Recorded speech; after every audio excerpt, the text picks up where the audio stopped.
Hola, ¿qué tal? Buenos días, ¿cómo estáis todos? Bueno, pues estamos aquí desde la Universidad Complutense comenzando este webinar que habréis visto anunciado sobre diseño de jardines para atracción de polinizadores y estamos Inés Hello. y Paco, que somos del grupo de seguimiento de biodiversidad, de la rama de entomofauna, los que estudiamos bichos. Em, bueno, pues ya sabéis, los que nos conocéis ya lo sabéis, pero los que no, este es un espacio que nos suelen conceder el Centro de Educación Ambiental, la Casa de Campo, y estamos pues sumamente agradecidos por ello, porque pues, es una forma de transmitiros nuestro amor por los artrópodos. No es que exclusivamente queramos a los artrópodos, pero es cierto que, bueno, como son nuestro objeto de estudio aquí como profesores investigadores, pues claro, nosotros queremos un poco llamar la atención sobre este grupo no tan conocido, pero de gran importancia en la naturaleza. Bueno, pues dicho esto, eh, como veis, el título de hoy pues es un título a lo mejor que ha podido levantar muchas expectativas, pero tenemos que hacer un disclaimer. O sea, directamente os tenemos que decir en qué consta, ¿no? En qué va a consistir este webinar. Este webinar, vamos a ver, nosotros no somos expertos en jardinería, Para nada. ¿vale? Partiendo de esa base. No tenemos más que, vamos, asuntos básicos de lo que De lo tengamos que en la tengamos en nuestras terraza, ¿no? casas. O en nuestra ventana. Eh, y entonces no esperéis, por ejemplo, aquí un listado de plantas No. ni nada por el estilo. No, además esos recursos están disponibles en un montón de sitios. Eso es. Tampoco, y esto va en vuestro beneficio, no nos esperéis a nosotros actuando aquí como cuñados, ¿vale? Como aquí, bueno, os vamos a dar nuestra idea. No, no. No. Lo que os vayamos a decir, todo va a tener un fundamento, ¿vale? Y basamos ese fundamento, esos criterios, en cuestiones ecológicas y biológicas, ¿vale? Entonces, por así decirlo, y podríamos renombrar el título de este webinar, se trata de una guía práctica para crear o para favorecer los espacios verdes pequeñitos que tenemos a nuestro alcance, basándonos en principios ecológicos. ¿Vale? Todo lo que os vayamos a decir, pues tiene su soporte detrás, su soporte para los artrópodos ecológico. Eh, Fijaos, tened en cuenta una cosa, cuando nosotros hablamos de polinización, pues ¿qué ideas nos vienen habitualmente a la mente? Pues nos viene, por ejemplo, las abejas como animales, ¿no? Como el gran polinizador. Bueno, pues ya lo hemos dicho en otras ocasiones, las abejas no son los únicos polinizadores, ¿no? Tenemos que abrir un poco la mente. Esto como preparación a lo que venga después, ¿vale? Y luego, por otro lado, también cuando pensamos en espacios verdes y jardines, los pensamos como a gran escala. Venga, los parques o Sí. los grandes descampados o algo así, ¿no? Y realmente lo que queremos proponeros es el concepto de jardines, pero a pequeña escala, ¿no? A pequeña escala, refiriéndonos pues a nuestro pequeño jardín doméstico, si tenemos, O a veces nuestra balcón, ventana, balcón, efectivamente. terraza, ¿vale? A eso nos referimos.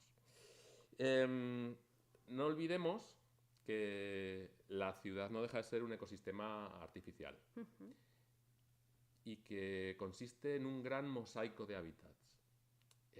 Bueno, pues parte de ese mosaico de hábitats puede ser o puede formar esta infraestructura verde en la cual los diferentes animales pueden encontrar básicamente tres recursos, tres situaciones que son beneficiosas siempre.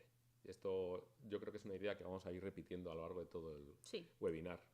Una son lugares de alimentación para estos animales. Otra que son lugares de refugio. Y por último, son lugares donde se realiza una cierta gestión. ¿Vale? No esperamos hablar de jardines perfectos, con la idea esta de todo segado, limpio. No, vamos a hablar en concreto de jardines que sean funcionales ecológicamente, ¿vale? Y para eso, como digo, como os he dicho al principio, pues tenemos que abrir un poco la mente, ¿vale? Porque a lo mejor la gestión es diferente y tenemos que abrir un poco más nuestra tolerancia a ese desorden que nos han metido en la cabeza. Tal vez ¿no? genere urticaria en algunas personas esto. Es normal. Vamos a ver, si gente a lo mejor que le guste mucho la jardinería, Sí. ¿no? Y que sea muy ordenada con respecto a la jardinería y a la ornamentación en la jardinería, pues a lo mejor pues le rechinan algunas de estas cosas, ¿no? Efectivamente. Pero bueno, y también ciudadanos que a lo mejor piensen como que Cuanto más limpio, más cuanto más limpio, adecuado. más, exacto, más bonito o eso, más funcional o pues a lo mejor puede rechinar. A lo largo de este webinar, ya por dar comienzo, vamos a hablaros de qué animales atraer, ¿vale? ¿Qué van a encontrarse los animales? Cómo vamos a conservarlos en esos lugares, cómo podemos participar. Todo esto lo iremos viendo en una serie de pasos, ¿vale? Hemos reconocido como 6 pasos, 6 puntos importantes o interesantes a tener en cuenta a la hora de poder desarrollar nuestro propio jardincito, ¿vale? Bien. A ver... Mientras Paco cambia de diapositiva, que veo que ya hay usuarios viéndonos desde casa, cualquier duda que tengáis nos ponéis un comentario y al final del webinar pues vamos resolviendo esas preguntas. Bueno, pues como os decía, la idea principal de este webinar es básicamente la que tenéis ahí puesta, que cualquier espacio, por pequeño que sea, puede ayudar a la gestión de la biodiversidad y a su fomento, ¿vale? Esa es la idea principal que va a rondar durante todo el webinar. Entonces, como os decía, más allá de grandes parques y jardines, vamos a considerar especialmente aquellos en los que nosotros, desde la cotidianidad y desde nuestras posibilidades, pues podemos hacer frente, que son nuestros propios jardines, balcones, terrazas, ventanas. Todos ellos cuentan dentro de una gran red que va a unir todo este mosaico de hábitat y que va a ser beneficioso para que los diferentes artrópodos y otros animales, ¿vale?, de los que dependen los artrópodos, ¿no?, pues puedan encontrar pues esas 3 cosas que os comentaba, ¿no?, refugio, alimentación y tranquilidad por la gestión que se está realizando. Quedaos con la idea que no se trata de crear jardines ideales, ¿vale? Se trata de crear, insisto, jardines funcionales. Y además son jardines vivos, no es monto el jardín y lo dejo, sino que implican, bueno, más que implican, porque no es una obligación, es más bien una oportunidad. Nos dan la oportunidad de ver qué pasa a lo largo del tiempo y cómo va transcurriendo una posible sucesión, si es que se pudiera dar, a lo largo del tiempo con respecto a la biodiversidad, ¿vale? Bueno, pues cedo la palabra a Inés. Nos iremos intercambiando de todas formas. A ver, desde este lado de aquí, bueno, yo casi que prefiero. Vale. Bien, bueno, a ver, un pequeño resumen de por qué tratar de polinizadores. Tenemos ya algunos otros trabajos en los que profundizamos sobre la importancia de los polinizadores, pero bueno, tenemos que hacer un pequeño resumen de por qué son importantes antes de hablar de todo lo demás que vamos a tratar hoy, ¿no?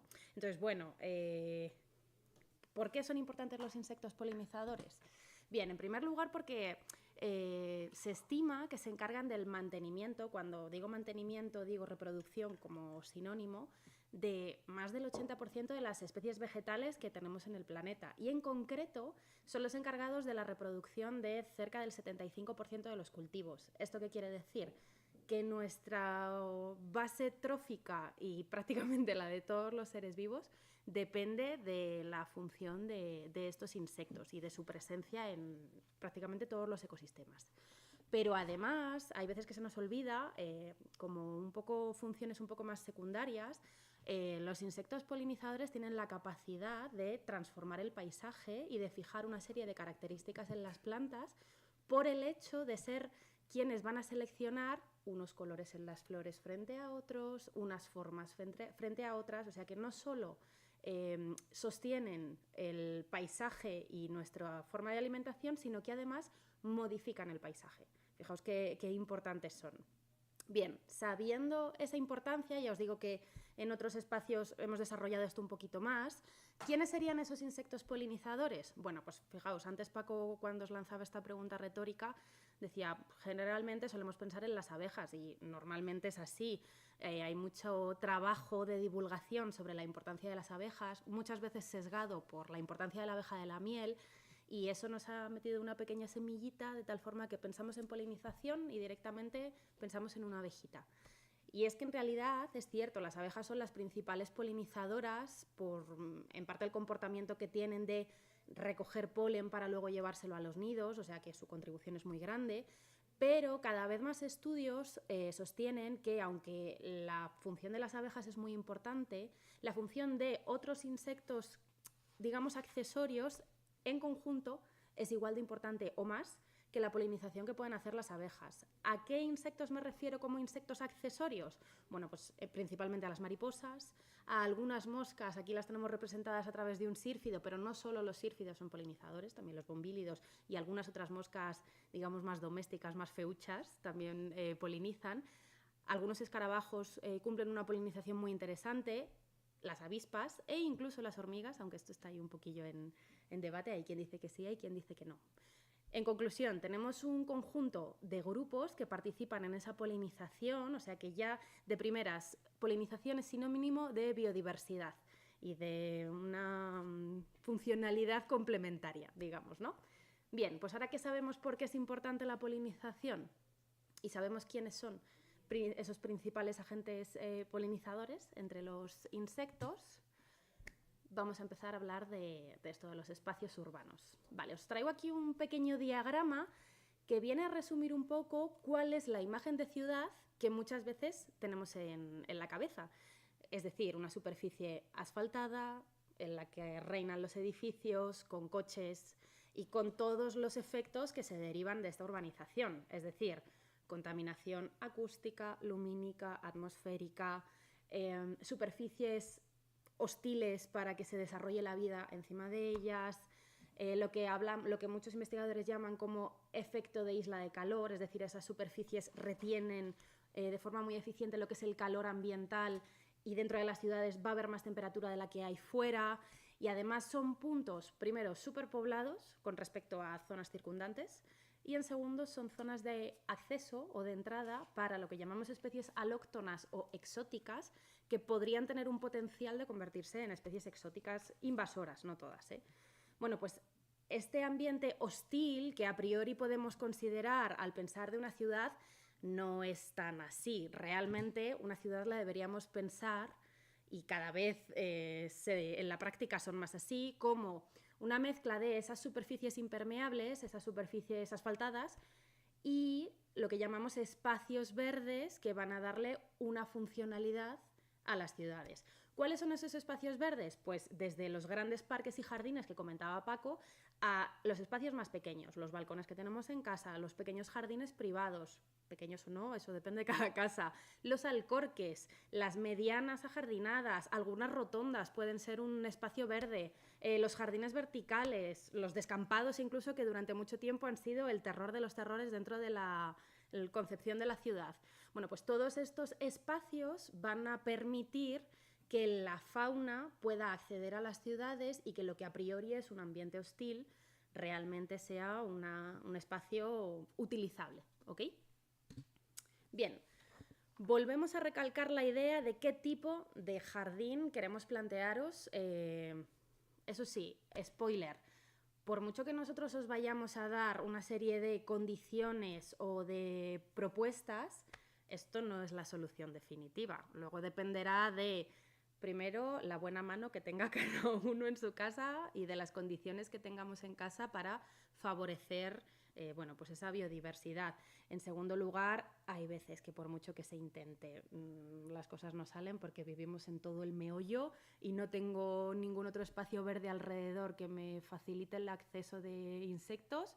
O sea que, bueno, estos son consejos de buenas prácticas y tal vez una base teórica para tener en cuenta antes de plantearme montar mi jardín de polinizadores, pero no son la solución perfecta. Claro, nosotros como científicos vamos a aplicar el método científico, ¿vale? Para nosotros, pues nosotros tenemos que hacer uso de la mejor hipótesis, de la mejor opción en este momento disponible. Pero, bueno, la ciencia tiene dos propiedades. Una es que se pueda repetir. Si Correcto. repetimos todo esto en otros lugares y vemos que funciona, y así parece, y hay literatura al respecto, pues será que funciona por algo, ¿no? Pero en cualquiera de los casos, en cualquier momento, podemos hacer una repetición y encontrarnos otros criterios que refuten todo, ¿vale? Pero esos criterios nuevos y mejores, quizá, ahora mismo no los conocemos. Correcto. Entonces tenemos que asumir estos criterios como criterios fundamentales ahora a la hora de decidir cómo plantearnos, ¿no?, estos espacios ecológicos. Efectivamente. Lo que sí que tenemos claro es que, por ejemplo, el jardín que tenemos en la imagen no es el jardín que nosotros plantearíamos como el jardín ideal para atraer, pues más allá de la polilla del boj que podría alimentarse de esos setos, poco más podríamos atraer. Ojo, no estamos machacando esos jardines. No, para nada. Estos jardines cumplen una función estética, tanto estos como estos otros que os planteo aquí, llenos de tulipanes, por ejemplo, o estos rosaledas. Se puede convivir para el perfectamente. esparcimiento, para ir a pasear, para leer un buen libro, son espacios magníficos. Pero como hoy nos estamos centrando en espacios que atraigan a insectos, para nosotros estas no son las mejores opciones. Lo que vamos a buscar es esos jardines funcionales que ya mencionaba Paco, que tal vez son un poco más alocados, parece que no hay tanto orden, estructuras geométricas desaparecen, pero que sin embargo van a cumplir con una serie de criterios. ¿Cuáles son esos criterios? En primer lugar, vamos a buscar una diversidad de recursos florales, entendiendo los recursos florales como alimento para esos insectos polinizadores.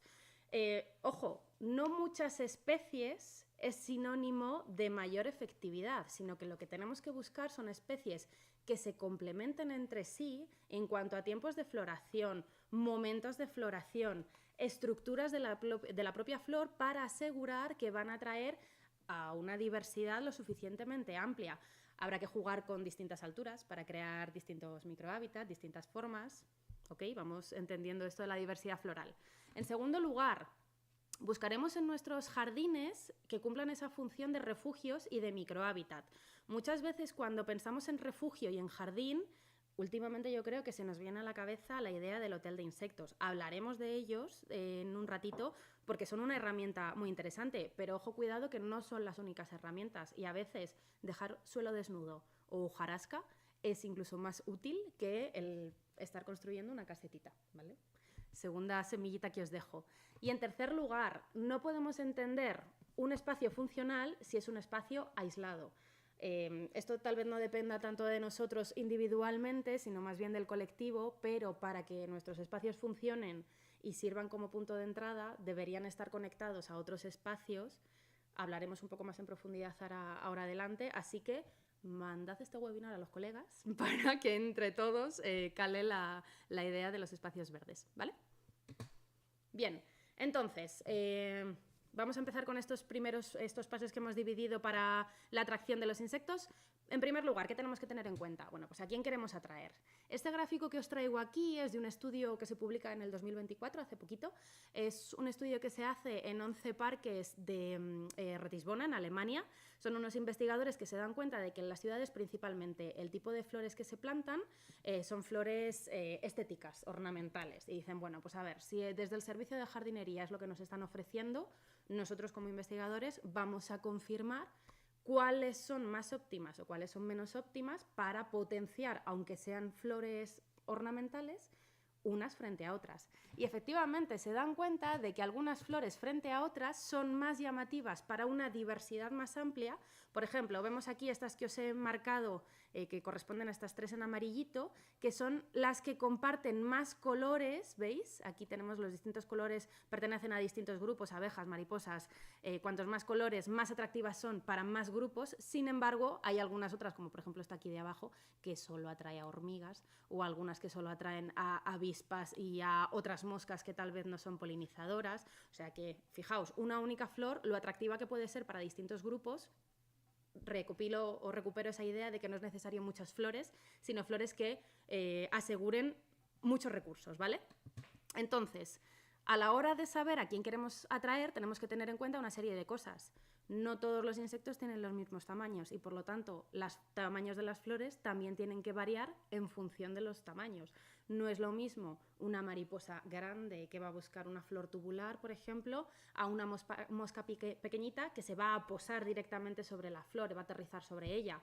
Tenemos que tener en cuenta los distintos comportamientos, por supuesto, nocturnos y diurnos, imprescindibles a la hora de plantar, porque algunas flores emiten la fragancia por la noche, otras durante el día, pero bueno, también por las distintas formas de forrajeo. Incluso tener en cuenta que no solo los insectos se van a ver atraídos por la alimentación, algunos van a buscar otro tipo de recursos como aceites esenciales o como ceras o como látex de las flores o pelitos de las flores, o sea que todos esos recursos hay que intentar suministrarlos, ¿vale?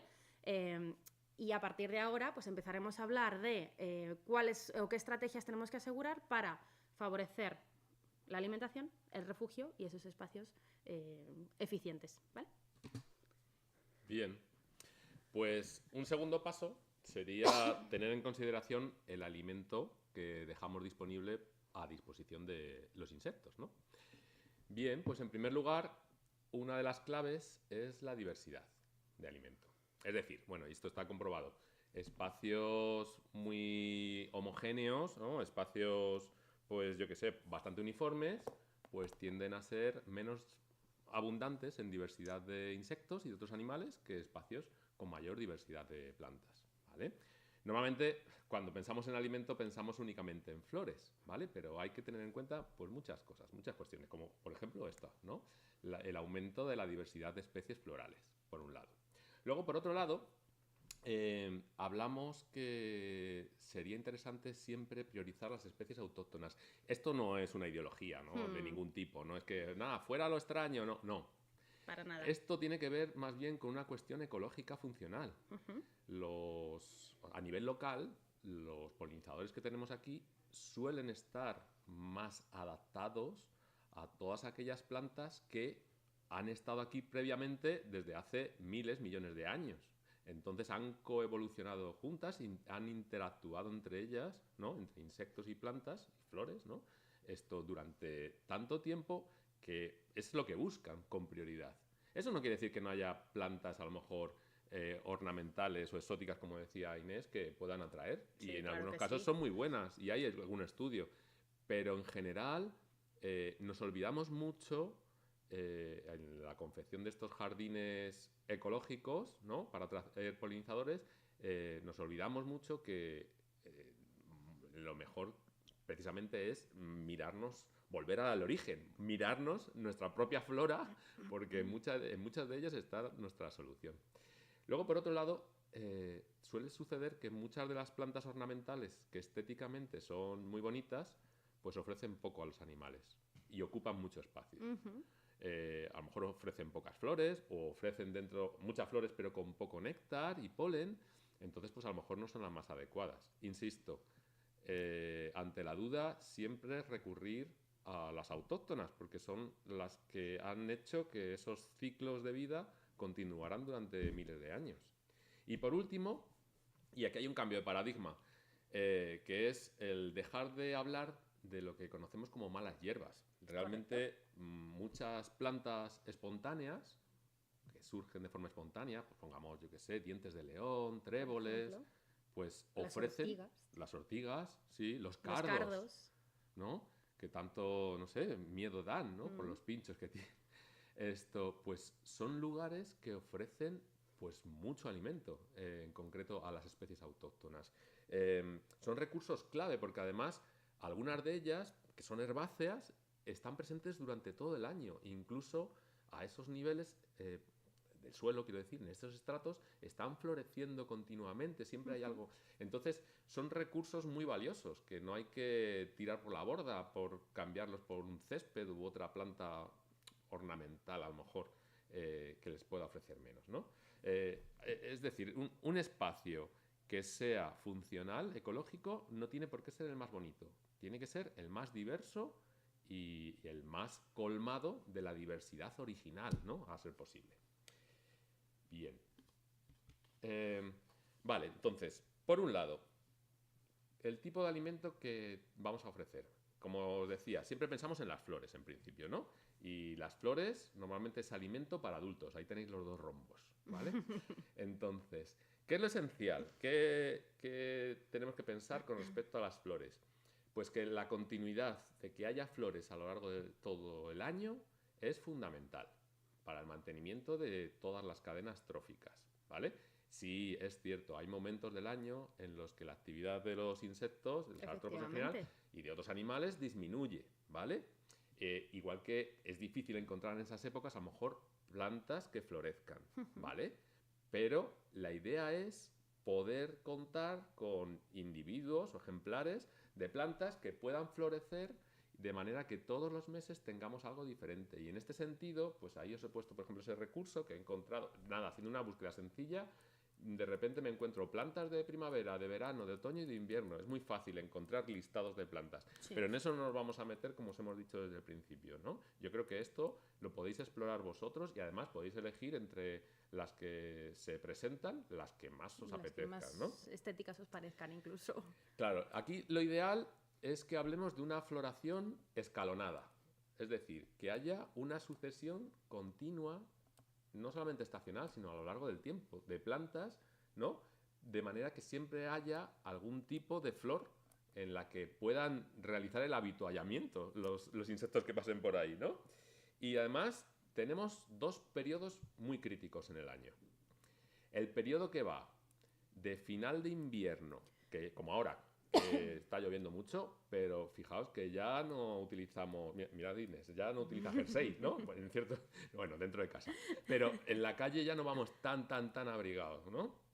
Y ahora viene un anticiclón en breve. Pues este periodo de final de invierno y principio de primavera es fundamental, porque muchas larvas empiezan a activarse y, bueno, muchas larvas que están metidas en pupas y eclosionan dando adultos, esos adultos van a salir enseguida. En 2 semanas... Bueno, las abejitas ya han empezado la claro, actividad. Las abejas ya han empezado. No la han terminado, realmente.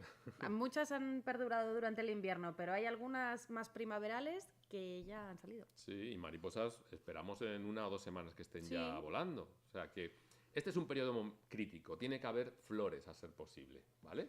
Y luego otro periodo crítico es el final del verano. Final de verano, principio de otoño, después de la sequía, el calor, que es un momento en el que también sufren estos animales. Pues en ese momento, pasado ese calor extremo y esa sequía extrema, pues vuelven a salir para muchos de ellos continuar haciendo otro ciclo, ¿no? Pues ese es otro momento en el que también deberíamos asegurar, si no podemos el resto del año, que haya flores, ¿vale? Entonces esos dos momentos son críticos.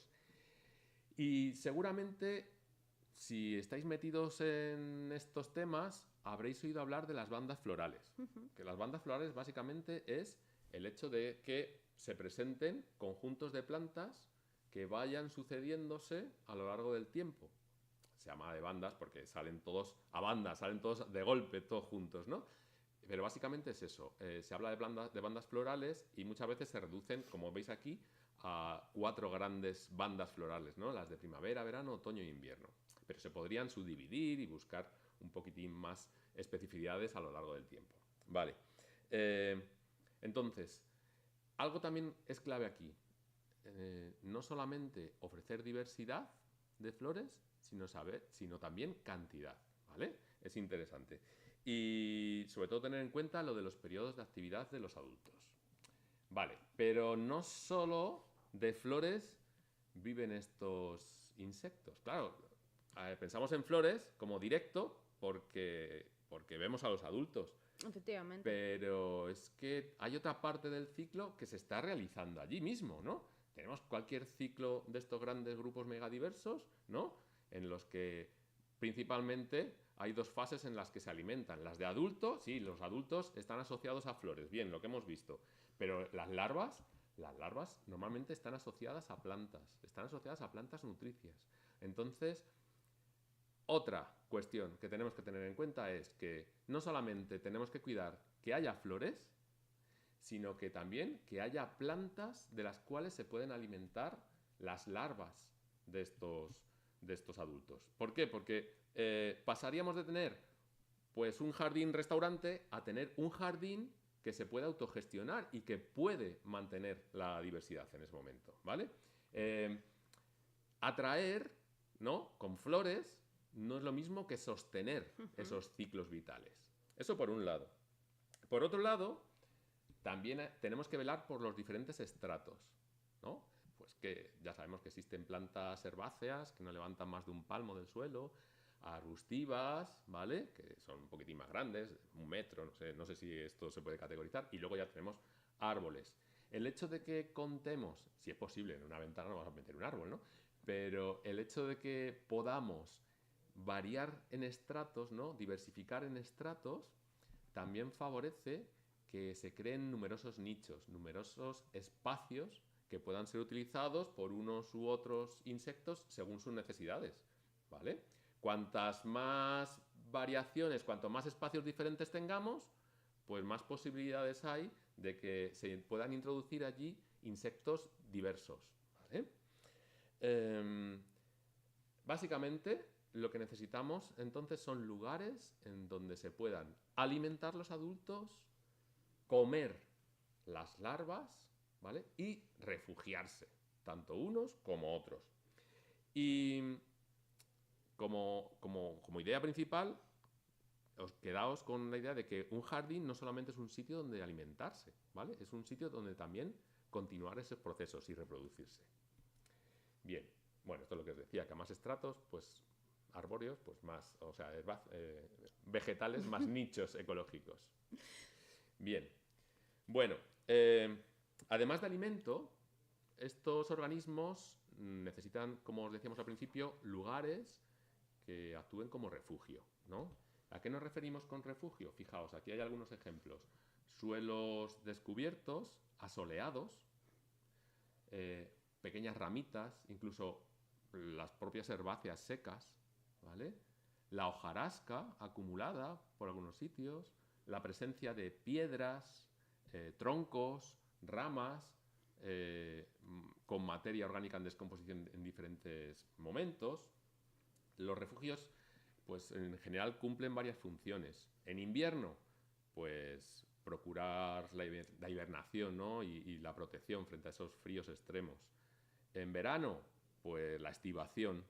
Hay muchos animales que no soportan esos calores y esa sequía, ¿no?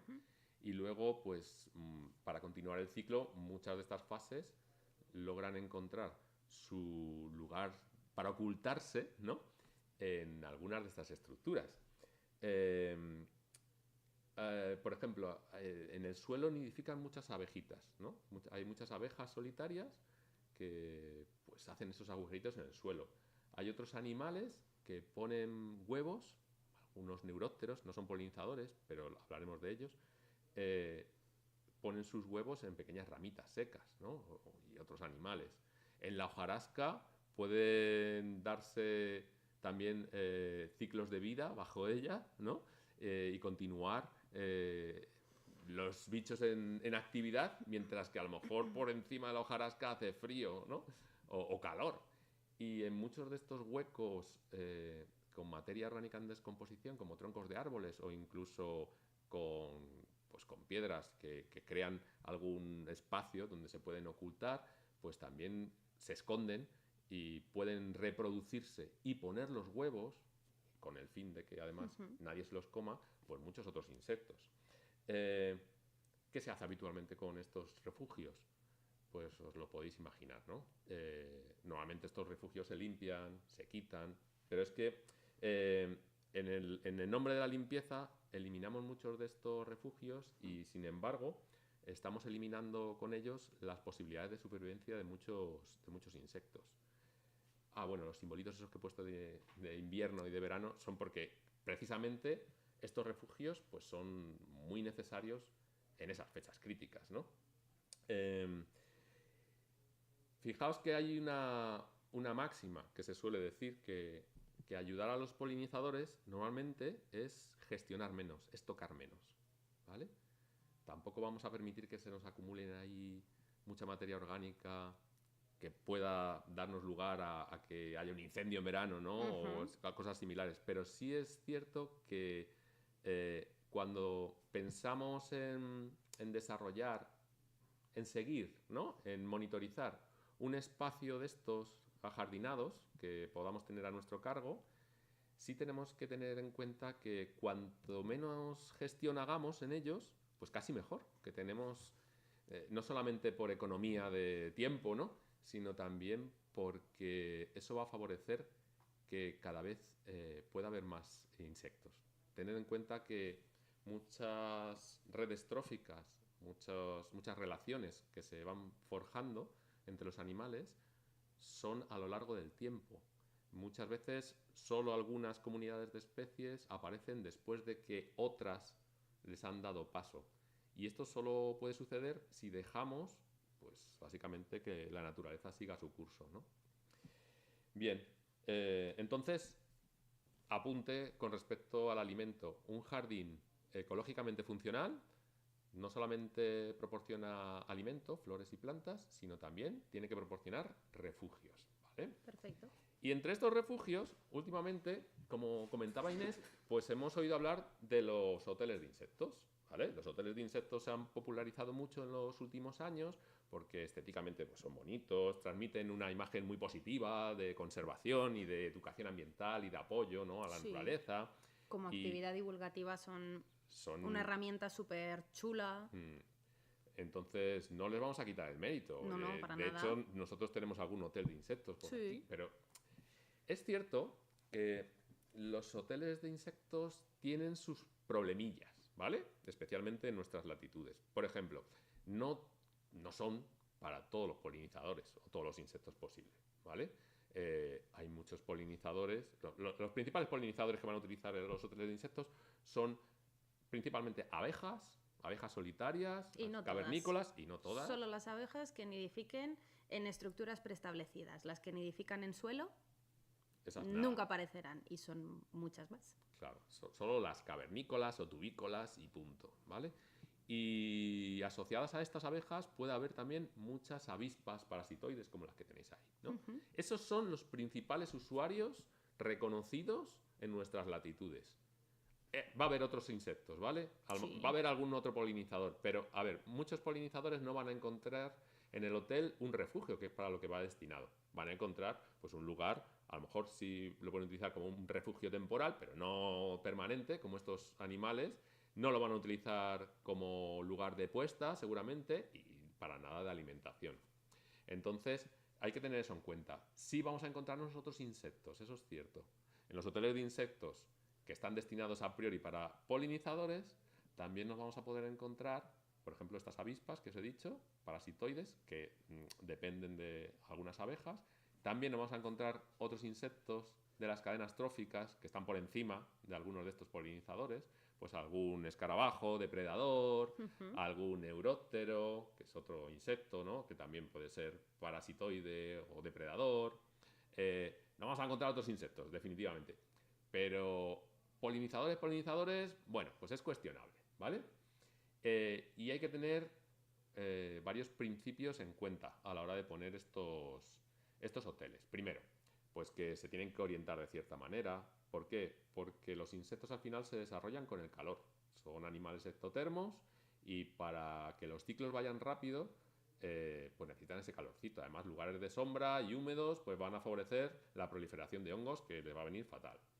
Luego, a ser posible, que estén protegidos frente a la lluvia, ¿vale? Que también una cosa muy importante y nos olvidamos es que se tienen que limpiar. No podemos plantar un hotel y olvidarnos de él, ¿no? Es todo lo contrario de lo que hablábamos en los refugios naturales. El refugio natural hay que dejarlo hacer. El refugio artificial hay que actuar, porque si no, no valen de nada.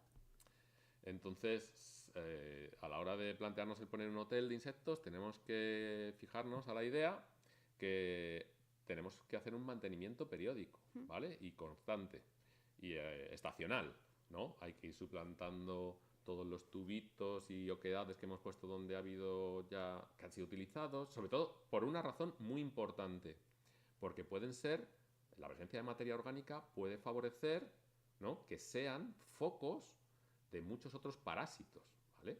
Y muchos otros depredadores y de plagas que a lo mejor no hemos contado con ellos. Entonces, ya que se trata de una estructura artificial, pues esta sí, como tal, pues hay que gestionarla. Y luego los materiales que utilizamos no todos están siendo utilizados o son pensados por los animales como idóneos para ellos, ¿vale? Entonces hay que poner, hay que poner ciertos materiales naturales que sean adecuados, ¿no? Pues ciertos tubitos, normalmente pues pajitas, ¿no? O el propio bambú o cañas, la madera directamente, sí, varias. De hecho, cuanto más diversos sean los posibles refugios que se meten en el hotel, mejor. Uy, yo ahí voy a contradecirte un poco. Yo iba a decir todo lo contrario, que tal vez para mí una quinta premisa sería simplificar, porque bajo mi punto de vista, el hotel que tenemos en la imagen atrae a tantas cosas que a la hora de la verdad tal vez pueda atraer a más cosas de las que no queremos atraer que de las que son nuestro objeto de atención. Si lo que queremos es crear un espacio amplio, bueno, pues son una estrategia magnífica, pero si por ejemplo nuestro objetivo es atraer abejas, tal vez el hotel más simple y más sencillito es más útil que el que tiene 300 materiales. Esto ya es jugar un poco. Sí, es jugar un poco. Es cierto que lo que dice Inés es real. O sea, si queremos simplemente que sea utilizado por aquellos insectos que son los más habituales, que son las abejas, pues lo más simple es lo mejor. Un hotel como el que tenéis en la foto, lo que va a ser es algún sitio, un refugio diverso, para que puedan entrar muchos otros animales, ¿no? Con el fin de, ¿qué? Reforzar las redes de interacciones tróficas que hay entre ellos, ¿vale? Pero, cuidado, un hotel de insectos, ¿no?, no va a sustituir nunca los refugios, cualquier refugio natural, como los que hemos hablado antes, ¿vale? Los hoteles de insectos son solo apoyos, son complementos. Entonces, quedaos con esa idea, que un hotel de insectos es específico para algunos grupos y no es una solución general para la biodiversidad, de ninguna manera, ¿no? Entonces, insisto, habría que mantener los refugios naturales. Estos son los más importantes. Si los hoteles de bichos, de insectos, son un complemento, la base de los refugios está en los naturales, sin lugar a dudas, ¿no? ¿Y qué refugios naturales tenemos? Pues desde hojas acumuladas, tallos secos, madera muerta, piedras y otros relieves, la propia espesura, el suelo desnudo soleado. Fijaos la diferencia entre un parque como el de la derecha, que es heterogéneo, ¿no?, y muy diverso con respecto a los posibles nichos y espacios, ¿vale?, y microclimas que se pueden formar, y un parque como el de la izquierda, que, bueno, es bonito, es otra forma, tiene otra estética, ¿no?, pero no es un parque relacionado con la atracción de los polinizadores, ¿vale? Y entonces, ¿por qué insistimos en que haya toda esta diversidad de posibles refugios? Bueno, pues que insisto, el aumento de refugios favorece el aumento de lugares diferenciados en los que pueda haber diferentes especies, ¿vale? Las comunidades se nutren muchas veces, las comunidades de insectos y las comunidades tróficas, ¿no?, que incluyen más allá de los insectos, ¿no?, los depredadores que comen de ellos, se nutren mucho de la diversidad que podamos encontrar y son más resistentes cuanto más nodos o cuanto más participaciones, ¿no?, de especies podamos tener. Y fijaos, la idea frente al de la derecha frente al de la izquierda, ¿no?, que parece como un jardín abandonado, no se trata realmente de un jardín abandonado, se trata de un jardín que está gestionado realmente con criterios ecológicos. Y de hecho, creo que nos vendría bien ver más carteles en sitios como este, en los que podamos reconocer que tienen otro tipo de gestión, porque la ciudadanía, en general, seguimos pensando, y yo me incluyo muchas veces, veo el jardín de la izquierda y digo, qué bonito, ¿no? Y veo el de la derecha, a lo mejor mi primera reacción es, uff, ¿qué ha pasado aquí, no? Como, hace que tiempo que no vienen los jardineros. No, tenemos que cambiar un poco el chip, ¿no? Tenemos que pensar que cuando aumentamos esa heterogeneidad estructural, estamos favoreciendo no solo a los polinizadores, sino también al conjunto de animales que conviven con ellos, ¿vale? Una estructura así diversa del jardín es una estructura mucho más estable y mucho más eficaz ecológicamente. Bueno, como os decía, no solo favorecemos con la vegetación a la fauna de polinizadores, sino que también lo que estamos haciendo al aumentar esta heterogeneidad del jardín, creando más estratos, más microclimas, más nichos, es que aparezcan diversos grupos, otros insectos y otros animales, ¿no? Que forman parte de las cadenas tróficas, que al final van a interactuar con esos polinizadores. La idea es que estos jardines, y se ha visto, tiendan a autorregularse entre ellos, ¿vale?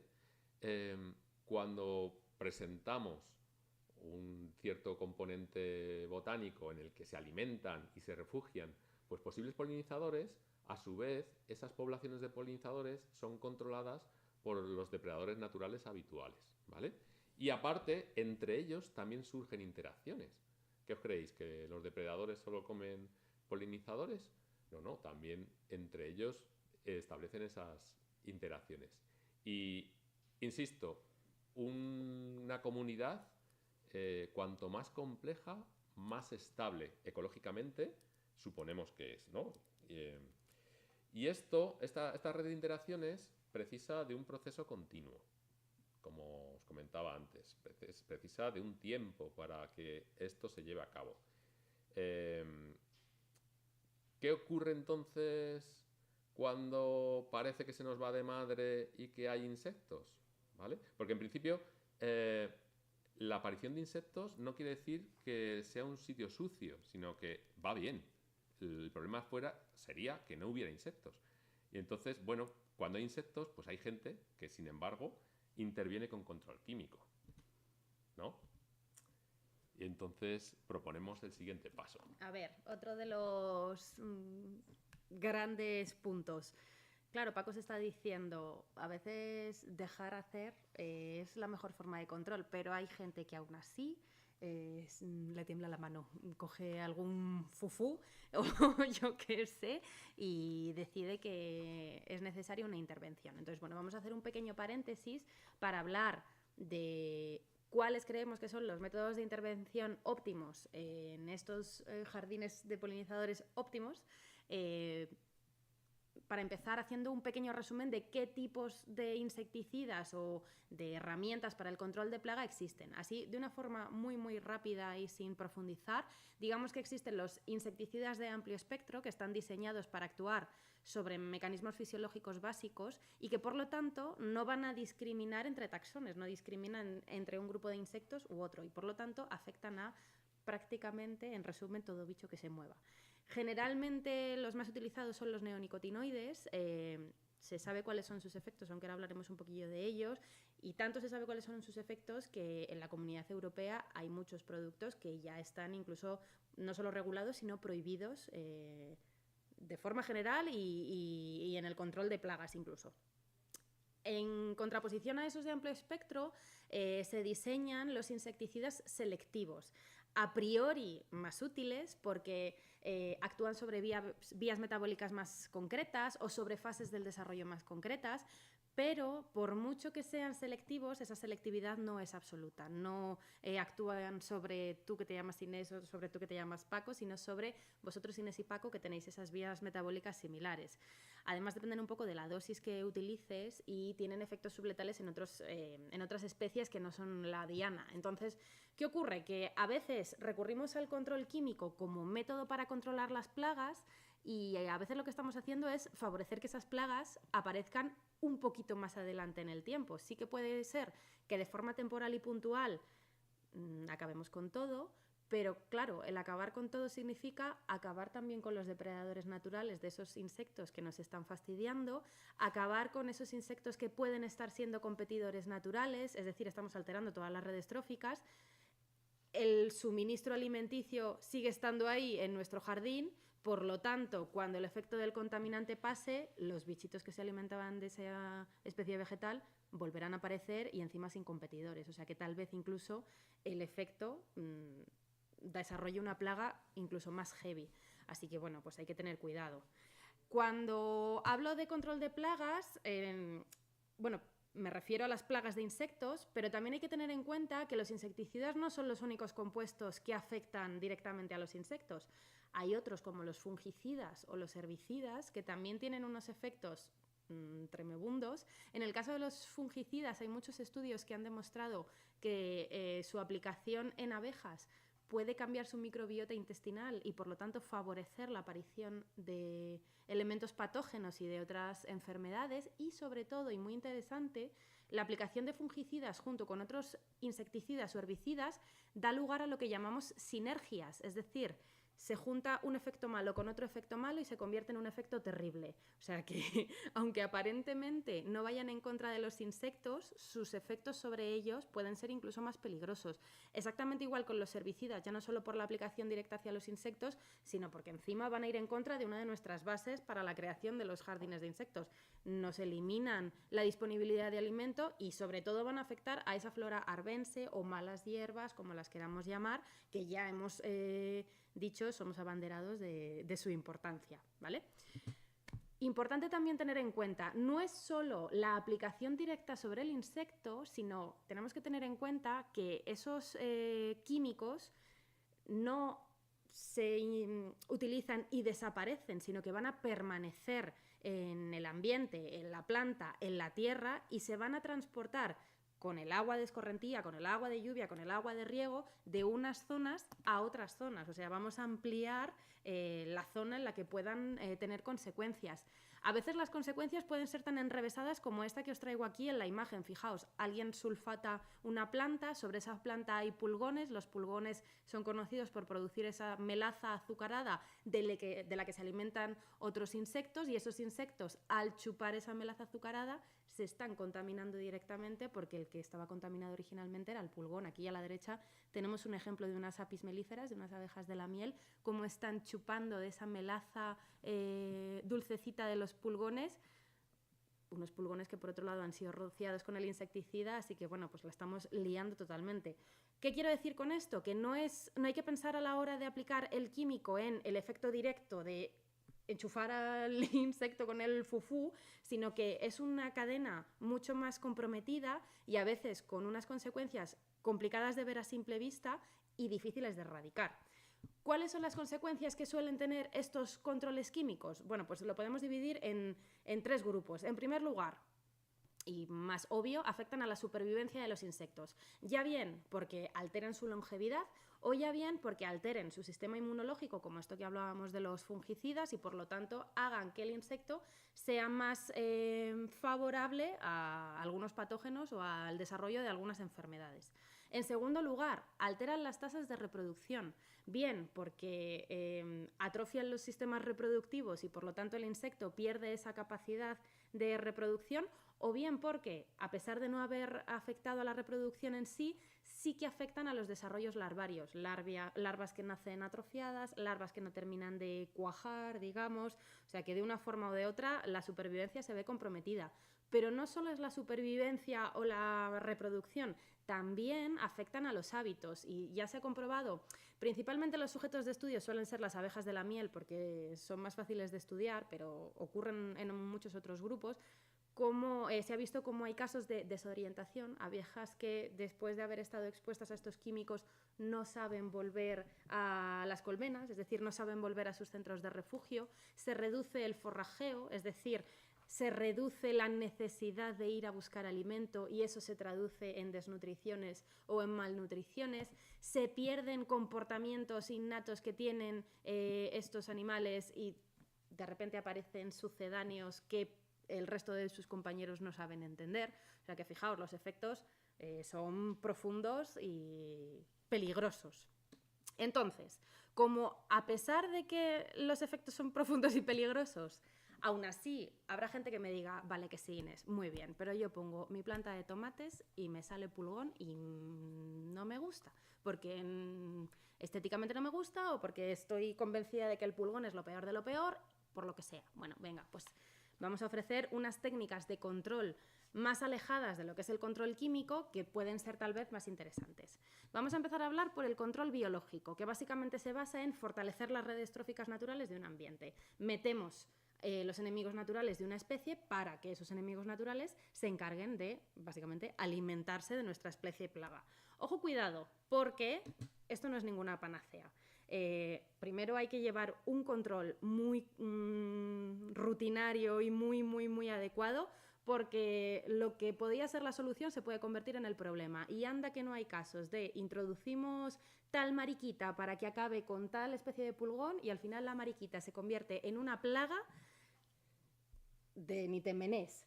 Ojo, cuidado, que a veces también se introducen como sujetos de control biológico especies que son exóticas. Esas especies exóticas se comen a nuestra especie plaga, pero luego no hay nadie que se alimente de ellas. Entonces, otro ejemplo más de pico de densidad poblacional, hemos creado otra plaga queriendo combatir una primera.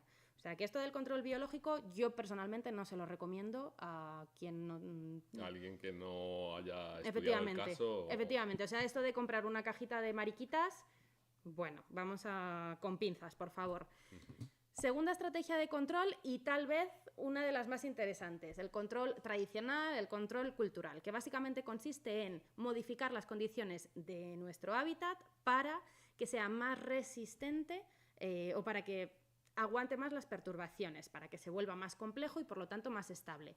Este control puede ser desde asegurar un riego óptimo y no favorecer zonas extremadamente encharcadas, asegurarse de una rotación de cultivos, mezclar unas especies junto con otras de tal forma que puedan tener efectos sinérgicos o favorables las unas con las otras. Por ejemplo, yo que me muevo por huertos veo muchas veces cómo entre las matas de los tomates se plantan labiadas como la lavanda o como lo que se utiliza en el pesto, a la albahaca, porque en primer lugar parece ser que estas plantas pueden ahuyentar a determinados fitófagos del tomate, pero luego es que aparte pueden favorecer determinadas condiciones organolépticas de los tomates, o sea que tienes ahí un ten con ten muy interesante. Esto sí que es cierto que puede caer en una pseudociencia, o sea que con cuidado, es un poco hacer caso de lo que nuestros mayores hacían antes de que existiese todo esto de un control más pautado, pero, repito, tampoco es la solución universal. Tercera solución, bueno, venga, vale, muy bien Inés, pero yo sigo empeñada en que quiero utilizar algún tratamiento. Bueno, pues existen tratamientos que no son esos químicos, que son más productos naturales, como el jabón de potasa, etcétera, etcétera, pero ojo, cuidado, que natural no es sinónimo de inocuo, o sea, utilizar estos tratamientos también puede tener algunas consecuencias.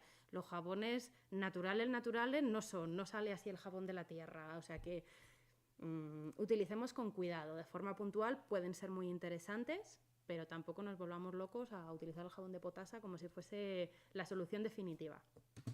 Tercera forma, tal vez lo interesante es un control mecánico. Esto ya cada uno sabrá para qué quiere sus plantas, para qué las quiere utilizar, pero tal vez si lo que queremos es contribuir a que aparezcan determinadas especies y cumplir una función estética y de repente nos aparece un depredador o un fitófago, a lo mejor con nuestras pincitas naturales que son los dedos podemos retirar una oruga y llevarla a una planta en la que nos produzca menos dolor de cabeza, simplemente. Pero tal vez, lo que decía Paco, la mejor forma del control es dejar hacer y bueno, conseguir ese sistema diverso de tal forma que se potencien los depredadores naturales, los hospedadores naturales y que ellos mismos vayan regulando sus poblaciones de tal forma que no pensemos tanto en las especies sino en la comunidad. Y Pues que si unas especies desaparecen, siempre haya otras que cumplan con esa función, en este caso con la función de polinización, para que el servicio se siga manteniendo y no quede interrumpido, ¿vale?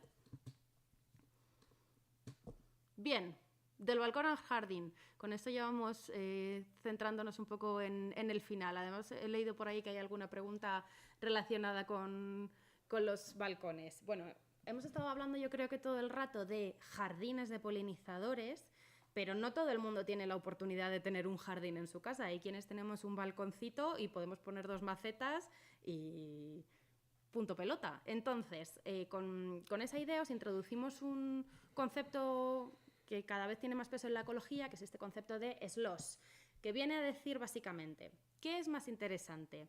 ¿Conservar un único espacio en la ciudad grande o conservar varios espacios pequeños que en conjunto nos aporten esa misma superficie que el espacio grande? Bueno, es un enfrentamiento clásico, ¿eh? Sí. O sea, lleva 70, 80 años. Es una de las batallas, pero digamos, en la ecología. Y le cambian de nombre, depende ahora es de... splitting versus spreading. Efectivamente. Pero es lo mismo. Sí, y depende de a quién le preguntes y de cuáles sean sus criterios, probablemente la respuesta sea una. Realmente lo que tenemos que tener en cuenta es que este concepto SLOS surge para la conservación de grandes espacios naturales. ¿Qué ocurre? Que cuando lo queremos aplicar en espacios que ya per se están fragmentados, como lo es una ciudad, aquí ya empieza el debate a ponerse un poco más complicado. ¿Qué preferimos? ¿Un parque súper grande frente a otros más chiquititos? ¿Qué hacemos? Bueno, pues la realidad es que ni para ti ni para mí. Esto depende un poco de las especies y del contexto en el que nos encontremos. Aquellas especies que tengan una gran movilidad y que se encuentren en un ambiente relativamente homogéneo, pues tienen una capacidad de dispersión muy grande y a lo mejor con que conservemos un espacio grande es suficiente. Pero ¿qué ocurre en un ambiente muy heterogéneo, muy fragmentado y donde encima queremos actuar sobre especies que tienen una movilidad más reducida? Bueno, pues a lo mejor entran en juego otros espacios, a los que llamaremos stepping stones, que van a cumplir esa función de conectividad. Esto de stepping stone lo vais a entender muy bien cuando os ponga un ejemplo. Imaginaos que queréis cruzar un río. ¿Por qué zona del río vais a cruzar? ¿Por la zona que tiene el caudal más ensanchado, que encima no es vadeable y que es súper profundo? ¿O por una zona un poquito más estrecha donde hay distintas piedrecitas por donde yo puedo ir saltando? Pues por la zona de las stepping stones, ¿no? Bueno, pues aquí os presento unas cuantas stepping stones, desde los jardines verticales, desde los huertos urbanos, desde las medianas, a nuestros balcones, a nuestras azoteas, a nuestras terrazas. Todos estos espacios se conectan entre sí, entre la matriz urbana, y van a permitir que esas especies que tienen una movilidad más reducida y que necesitan hacer paradas en su desplazamiento y descansar a comer un poquito o a temperarse un poquito, pues tengan la oportunidad de introducirse dentro de la matriz. Si encima consideramos que esas stepping stones a su vez están conectadas con otras fuentes más grandes como los parques y los jardines, que a su vez también están conectados entre sí, bueno, pues entendemos toda esa red de circulación que es posible dentro de la ciudad y la importancia que cumplen pequeños espacios como un balcón en esta conservación de la biodiversidad, en nuestro caso de polinizadores. ¿Vale? Bueno, pues estamos ya en el último punto, observar y aprender, y ahora yo creo que este es el punto más difícil de todos. Sí. Podemos terminar creando un jardín, podemos adecuar nuestra política ecológica a la trending topic, ¿no? a la que haya en ese momento, pero es que hay un cambio fundamental y ese cambio es un cambio de perspectiva, ¿vale? Todo depende del cambio de paradigma. Después de todo lo que hemos visto, ¿no? Alimento, refugio, la gestión, hay un cambio profundo mucho más necesario. Tenemos que empezar a ver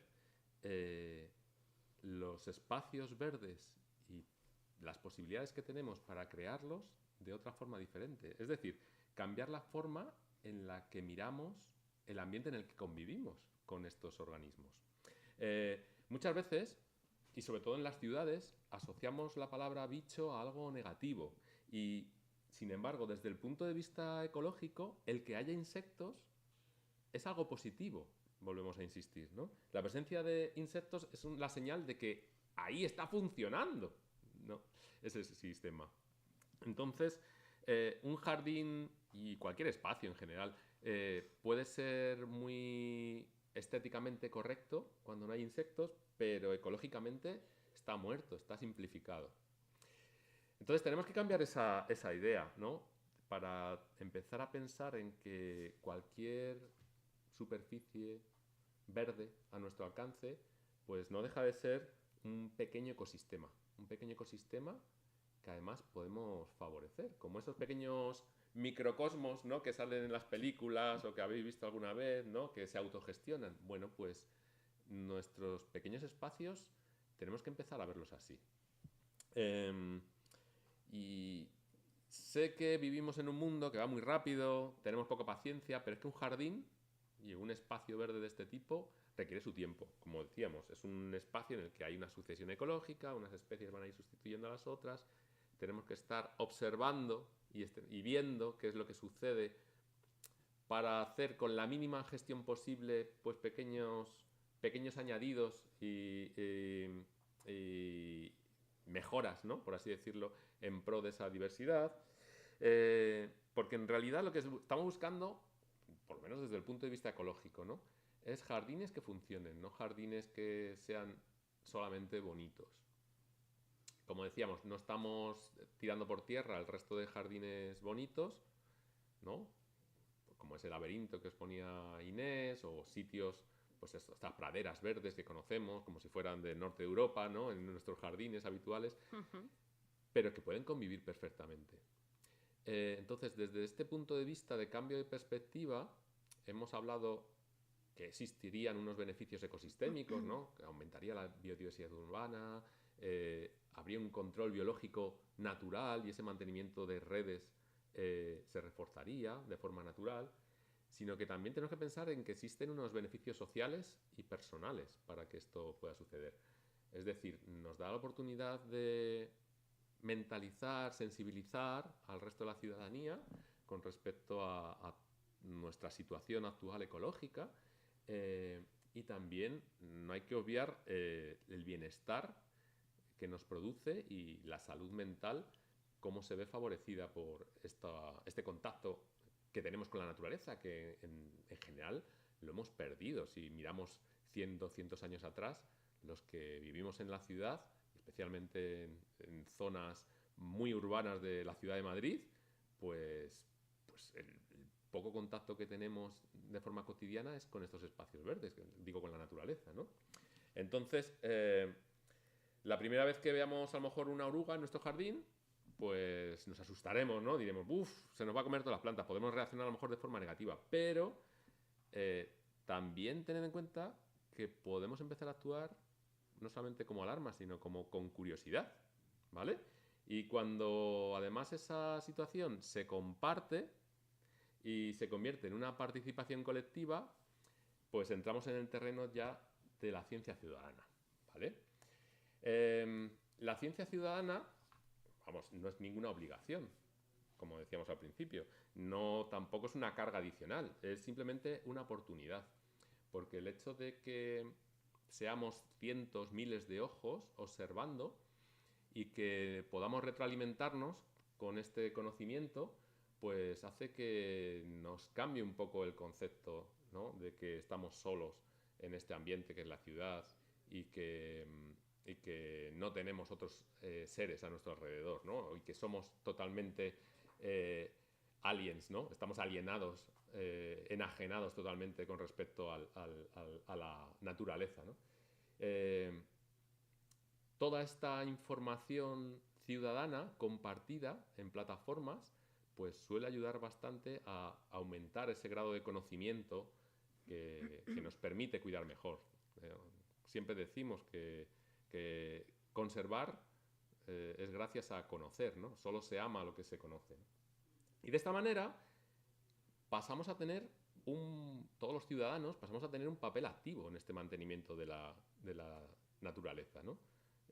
Nos hablan del cambio climático, nos hablan de cuestiones que a lo mejor nosotros no podemos solucionar porque lo tienen las grandes industrias, los grandes barcos de transporte, que son ellos, o la ganadería, que muchas veces dicen que son los principales agentes del cambio climático, ¿no? Y el uso de químicos, pero nosotros podemos hacer pequeñas cositas desde nuestro espacio pequeño que controlamos, que también puede favorecer bastante estas redes, ¿no?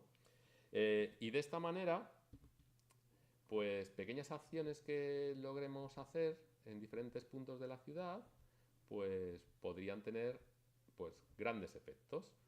Estas pequeñas acciones favorecen puntos, aunque sean pequeños, de diversidad, pueden actuar como esas piedras de salto, como decía Inés, ¿vale? Que interactúan a su vez con los grandes espacios verdes, de manera que, a modo de una araña, ¿no?, que va entretejiendo su tela, pues la biodiversidad urbana puede tejer pues esa gran infraestructura verde que puede de alguna manera favorecer la presencia de estos organismos entre nosotros, ¿no?, en la ciudad.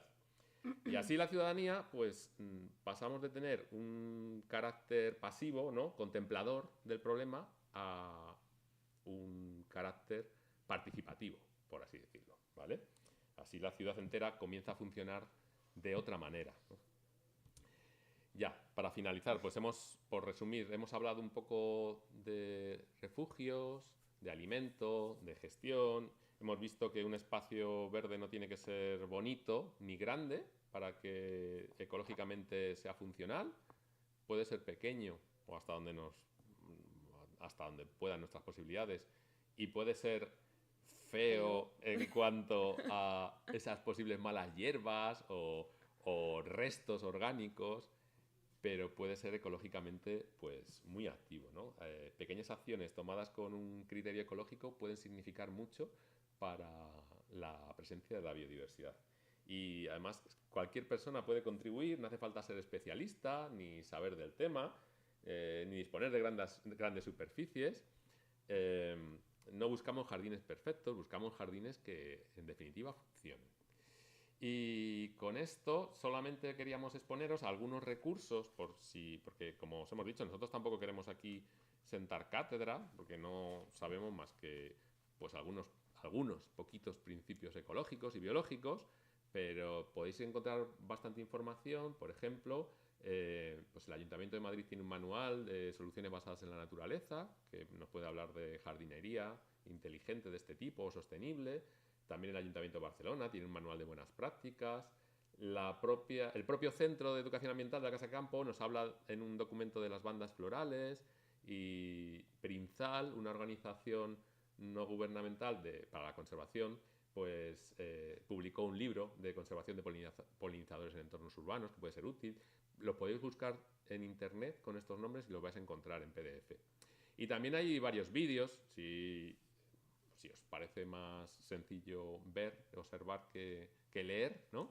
Pues también en algunos vídeos propuestos por el centro de la Casa de Campo, pues también nos hablan de hoteles de bichos, nos hablan de la diversidad de la Casa de Campo, nos hablan también, hay algunos webinares de islas de diversidad, que serían algo así como las Stepping Stones de las que hemos hablado, pero quizá un poco más grandes, ¿no? Unos centros un poquitín verdes, un poquitín más grandes, ¿vale? Y bueno, pues como clave final y mensaje final, pues simplemente quedaros con la idea de que vuelvo a lo mismo del principio. Cualquier espacio, por pequeño que sea, pueda aportar un poco de su infraestructura verde para el mantenimiento de todo el ecosistema, ¿no? Ofreciendo alimentos, recursos y sitios donde quizá podemos pensar en hacer otro tipo de gestiones, ¿vale? Bueno, pues con esto... ¿Y un bizcocho? Y ya tenemos que ir finalizando. Y fatal de tiempo. Vamos fatal, como siempre. Bueno, nos preguntan, por ejemplo, Eugenio Sanz, ¿por qué la función polinizadora de las hormigas está a debate? Bueno, a ver, yo creo que esto es un poco... Hay gente muy tradicionalista en cuál es la función de las hormigas, y tal vez piensan, que claro, como las hormigas solo se acceden al néctar de algunas flores de forma muy generalista y un poco ladronzuela, su función como polinizadores a lo mejor es muy ocasional, hasta qué punto recogen el polen de una flor y visitan una segunda flor que puedan polinizar. Bueno, ahí está el debate. Yo creo que su función, tal vez a menor escala que otros insectos, la cumplen. Sí. No es su función principal, Tampoco se ha pero estudiado contribuyen. mucho. Sí, efectivamente. Tampoco se ha estudiado en demasía, o sea que... Bien. Ana Matesanz, ¿podrías recomendar algo para atraer polinizadores en terrazas y balcones? Como si fuera una continuación de los parques, o sea, jardines y parques. Bueno, si quieres, ahí hemos puesto a disposición algunos de los recursos. Tirando ahí de la manta seguramente vais a llegar a otros recursos. Creo que el objetivo principal quizá no era eso, ¿no? Dar listados, sino que deciros más o menos en qué criterios podemos basar Sí. el diseño de estos jardines, ¿no? Sí, pero Pero bueno, ahí yo creo que lo vais a encontrar muy fácilmente. sobre todo yo creo que a la hora de diseñar el balcón o la terraza, a lo mejor tenemos que pensar que como el espacio es más reducido, van a servir más como puntos de enlace a otras zonas más grandes y tal vez lo que podamos ofrecer en balcones son más bien recursos de alimentación. A lo mejor no tenemos que complejizar mucho el espacio, pero... Podéis buscar por internet, también Sí. hay algunas publicaciones. Mira, esos libros, por ejemplo, si los puedes acercar. Hay algunos libros, sí, hay algunos libros que a lo mejor no están traducidos, pero que nos pueden hablar de diseño de jardines, como este, ¿no? Para polinizadores. Está en inglés, o este, que está más relacionado con las mariposas, ¿no? Hay un poco de todo. Hay una guía del Ayuntamiento de Barcelona que es para crear jardines de mariposas, pero que, bueno, de polinizadores en general, que también pueden servir, ¿vale? Y luego, en los hoteles para abejas, Gemma Guerrero dice que, bueno, abejas solitarias, ¿cuál es el momento adecuado para sustituir los tubitos? ¿Debemos hacerlo cuando los vemos abiertos o hay que esperar a otra fase del ciclo? Hombre, claro, lo ideal es esperar a ver que el tubito se ha abierto, es decir, que quienes estaban dentro ya han emergido y el tubito se ha quedado vacío.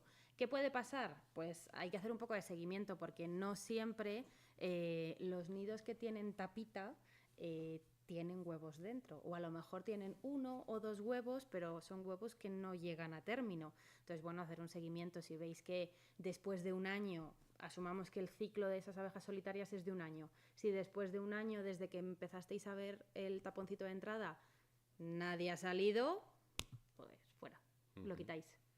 Bien. Gemma Guerrero también nos dice cuándo es el mejor momento para podar sin perjudicar ciclos reproductivos. A ver, nunca. La respuesta es nunca, porque siempre vamos a perjudicar a los ciclos reproductivos. Pero bueno, si hay que podar, lo recomendable siempre dicen que es retrasar lo máximo posible. O sea, retrasar al máximo siempre, ¿vale? Hasta que cuando veas que ya no puedes retrasar más, bueno, pues ya te veas obligado. Pero en principio siempre afectará. Lo ideal no es cuándo, sino cómo. Quizá hay que podar o segar por zonas, ¿no? Dejando siempre otras zonas a las que puedan acudir la fauna que estaba refugiada o alimentándose en los sitios donde estamos haciendo la gestión. Además de los hoteles de insectos, ahora está muy de moda los libaderos y comederos de polinizadores. ¿Podría facilitar algún consejo para su correcta instalación y uso? Pues no hemos hablado de ellos y se me ha pasado porque sí iba a hablar de ellos. En principio, os íbamos a comentar que nunca hay que anteponer estos libaderos antes que las plantas, que existan plantas, o sea, que las utilicemos como complementos. Y ahí en esos libaderos podemos poner frutas maduras, zumos, fermentos, o sea, mezclas de zumos con cerveza incluso, pueden ser bastante útiles. Atraen pues a muchas mariposas y a algunos otros escarabajos, por ejemplo, ¿no? Pero nunca los tenemos que tener como algo que sustituya a las flores, sino como algo complementario. Y además tenemos que tener en cuenta una cosa, que no es lo que ofrecemos, sino durante cuánto tiempo lo ofrecemos. Entonces, si hay flores, no es necesario ofrecerles nada más. Si acaso, solo habría que poner este tipo de libaderos cuando veamos que el refuerzo que les podemos dar es insuficiente, ¿no? Pues yo qué sé, pues no todos los años se van a dar igual las flores, ¿no? Pues bueno, pues en ese momento, pues sí, pero tampoco los animales se buscan la vida. No hay que volverse loco. Sí, exacto. Bien, sobre todo en control de plagas, dice Ana Olaya, se emplean mucho los colores azul y amarillo como atracción de determinadas especies. ¿Estos colores también son recomendables en el diseño de jardines? Bueno, en este sentido, en un webinar anterior hablamos de los síndromes florales. Sí. Ahí yo creo que estará más especificado, ¿no? Sí. Más que nada por economía de tiempo, que vamos muy... Pero Se pueden utilizar, sí, claro, Sí. dependiendo de los colores de las flores, vamos a traer unas cosas u otras. Ujú. Vale, dice Ana también que el uso del agua en el diseño de jardines presenta controversias por ser reservorios de especies poco deseables como los mosquitos. ¿Vuestro consejo al respecto? Uf, Controversia total. sí, exacto. Porque sí, efectivamente, agua estancada siempre ha sido sinónimo de, oh, Dios mío, plagas de mosquitos, enfermedades, terror. Pero luego no tenemos que olvidar que a lo mejor hay algunas fases larvarias de algunos insectos que sí que nos interesan, que son acuáticas, como por ejemplo las larvas de algunos sírfidos. Hay algunos otros insectos que a lo mejor durante el verano necesitan un aporte de agüita porque el rocío no se mantiene en las plantas y, bueno, ese aporte de agua es interesante. Bueno, yo creo que los ojos son importantes. Va a depender Hay que estar también pendientes. de las cadenas tróficas que se formen ahí y sobre todo de la presencia de posibles anfibios y de otros animales que puedan actuar como controladores naturales de todos esos mosquitos, ¿vale? Mira, yo creo que tampoco hay que volvernos locos. Siempre va a haber mosquitos, aunque no tengamos fuentes de agua. Siempre vamos a tener alguna zona que se estanca, alguna zona un poco más húmeda donde se pueden desarrollar. Hay muchos mosquitos que no necesitan necesariamente agua, sino materia orgánica mojada, húmeda. Entonces, no nos volvamos locos. Yo creo que en el caso de que queramos mantener alguna zona con agua, pues procurar que sea un sitio donde podamos atraer esa fauna que actúe como agentes de control natural, ¿no?, de ellos. Belén García, se ha comprobado la afección de la contaminación atmosférica de las ciudades en el comportamiento de los polinizadores y las plantas a las que polinizan.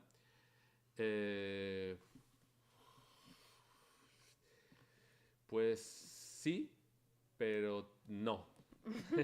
No lo suficiente. No lo suficiente. Se sabe que influye de alguna manera, por lo menos algunos contaminantes influyen, desde luego, en la diversidad y a nivel también de abundancia de individuos, pero no se sabe el grado con el que influyen, salvo en casos muy concretos quizá, pero a mí no me consta. A mí tampoco. Sí, por ejemplo, se han dirigido desde la Complutense algunos trabajos de fin de máster y de grado para ver cómo influyen en mariposas, en hormigas, en escarabajos. Entonces estos grupos influyen.